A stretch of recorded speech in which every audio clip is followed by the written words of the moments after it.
Kasaragod കള്ളാറിൽ mobile phone പൊട്ടിത്തെറിച്ച അപകടം.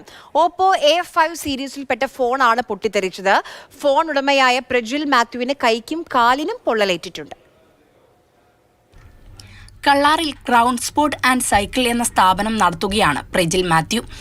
രാവിലെ 9 മണിയോടെയാണ് പ്രജിൽ മാത്യുവിന്റെ പോക്കറ്റിലുണ്ടായിരുന്ന മൊബൈൽ ഫോൺ അപ്രതീക്ഷിതമായി ചൂടാകുന്നത് ശ്രദ്ധയിൽപ്പെട്ടത്. ഉടൻ ഫോൺ പോക്കറ്റിൽ നിന്നും എടുത്തെങ്കിലും പൊട്ടിത്തെറിച്ചു. ഫോൺ പൂർണ്ണമായും കത്തിയ നിലയിലാണ്. രാവിലെ ഒരു 9 മണിയോട് കൂടിയിട്ട് ഇവന്റെ പ്രജിലിന്റെ പോക്കറ്റിൽ നിന്ന് ഒരു പുക, ഒരു വാണത്തിന് തീ പിടിച്ച പോലത്തെ ഒരു പുക പെട്ടെന്ന് ഇവൻ വലിച്ചൂരി അങ്ങോട്ട് എറിഞ്ഞപ്പോഴത്തേക്കും അവിടെ കറന്ന് കത്തി. കൈക്കും കാലിനും പൊള്ളലേറ്റ പ്രജിൽ മാത്യു ആശുപത്രിയിൽ പ്രാഥമിക ചികിത്സ നേടി.